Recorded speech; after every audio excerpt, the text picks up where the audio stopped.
আমার বয়স যখন 7-8 বছর তখন থেকে আমার মাথা ব্যথা হয়। তো কেন মাথা ব্যথা ডাক্তার টেস্ট করতো, সবই নরমাল সবসময়। বলল যে মাইগ্রেনের প্রবলেম। তারপরও ওষুধ খেতাম সেই বয়স থেকে এখনো পর্যন্ত, হয়তোবা কিছুদিন ধরে ছাড়ছি ওষুধগুলো। তারপর চশমা নিলাম। তার সিটি স্ক্যান অনেকবার, মাথা শুধু ব্যথা, কিন্তু সিটি স্ক্যান করলাম যতবার বললো টেস্ট টেস্ট যা করার। আর গাদা গাদা ওষুধ তো আছে, ভিটামিন ক্যালসিয়াম এভরিথিং, সেই ছোট থেকে এই পর্যন্ত। কিন্তু তারপরে ইন্ডিয়ায় গেলাম, বাংলাদেশ তো এমন কোনো ডাক্তার নাই যে বড় বড় ডাক্তার থেকে শুরু করে প্রফেসর সব দেখানো। ইন্ডিয়াতে গেলাম, কলকাতাতে এই গত 2 বছরে 4 বার গেলাম। তাও সাইকিয়াট্রিস্টও দেখালাম, সবই শুধু মেডিসিন আর মেডিসিনের উপরে। তারপর লাস্টে আমি সফল ব্রেনের সাথে আসি। তারপর এখানে যা আপনি যেভাবে ট্রিট করলাম সবকিছু, এখন যে ঘুমের মেডিসিন ছিল বা এগুলা সব আস্তে আস্তে, আমি ভাবিনি কখনো যে মেডিসিন ছাড়তে পারবো। তারপর কিছুদিন ধরে একটা শুধু খাই আর বাকি সব মেডিসিন অফ। এখন মেডিসিন যদি 2টাও নেই, আমি ঘুম থেকে উঠতে পারি না, চোখ খুলতে পারি না, এরকম অবস্থা। তো এই পরশুদিন আমার বাড়ির ফ্যামিলির এক বোন বলছে যে তুই মেডিসিন খাস না? আমি বলি না, খাই না। তো কিভাবে সম্ভব?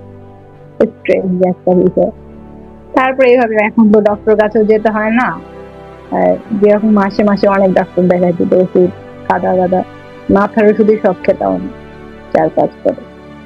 তো এখন সেটা থেকে বেরিয়ে আসলাম, এখন মেডিটেশন করি। এটাই, কিছু প্রবলেম হলে মেডিটেশন, এগুলো অ্যাকশন নেওয়া, তারপর একসেপ্ট করা, এগুলো সফল ব্রেনের সাথে সম্ভব লাইফে। আমি ভাবিনি কোনোদিন যে আমি অ্যাকচুয়ালি সুস্থ হতে পারবো, কারণ ছোট থেকে আমি অসুস্থ জীবন কাটছি। কোনোদিন স্বপ্ন আমি ভাবতাম যে আসলে সুস্থ হতে পারবো কোনোদিন, আমি এরকম দিন তো কোনোদিন আসবে লাইফে আমার। তো এটা নিয়ে অনেক ডিপ্রেস থাকতাম, অনেক ডায়েরি, অনেক কিছু লিখতাম।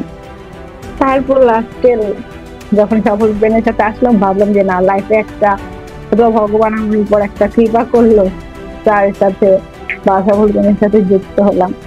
এখন সব মেডিসিন অফ, অনেকটা সুস্থ। এবার ভাবছিলাম যে চেন্নাইতে যাব, চেন্নাইতে গ্যাস্ট্রোলজির ডক্টর দেখাবো, সেটার বিষয়ে কথা হচ্ছিল, ভিসা পাইনি। তারপর হট করে এটা, এখন আমার যেতে হবে না চেন্নাই কোনো ডক্টর, যেটাই হোক। মেডিসিন থেকেও বাঁচলাম, সবকিছুই আর কি। এরপরে যাবো আপনার ওখানে ফিজিক্যাল ক্লাস করতে। আর একটু আগে যেটা বললেন যে টেস্টে, কত টেস্ট, আমি প্রতি মাসে আমার গাদা গাদা টেস্ট থাকতো, কিন্তু একটা কিছু আমার ধরা পড়তো না। কিন্তু প্রবলেমের শেষ নেই, যেটা হয় আপনি যেটা বললেন সেম। আবার এরকম গেছি সাইকিয়াট্রিস্টের যারা অনেক টাকা, যেমন আমাকে বললো যে একটা কোর্স এরকম সেশন করতে হবে, এত এত গাদা গাদা টাকা, অনেক সাইকিয়াট্রিস্টের। তো এরকমও আছে অনেক, কিন্তু সফল ব্রেন তো করে দেখিয়ে দিল। আমার হয়তো হার্ডলি 3 থেকে 4 হাজার টাকা খরচ হয়েছে, 4,000 না 3,000 হবে এই অবধি। তাহলে সুস্থ কি দরকার, আজকে কোনো কিছু দরকার নেই। আমি যতদিন থাকবো আমি অবশ্যই সফল ব্রেনের সাথে থাকবো। কারণ আমাকে এত বড় একটা ট্রমা থেকে বের করা, একটা নতুন লাইফ লিড করা, তো সেটা সম্ভব হয়েছে আমার জন্য অনেক কিছু। ওকে, সাথে থাকুন। থ্যাংক ইউ স্যার, আপনাকে অনেক ধন্যবাদ, আপনার জন্য সম্ভব হয়েছে। থ্যাংক ইউ, আপনাকেও ধন্যবাদ, কারণ আপনি সফল ব্রেনের সাথে থাকার সিদ্ধান্ত নিয়েছিলেন।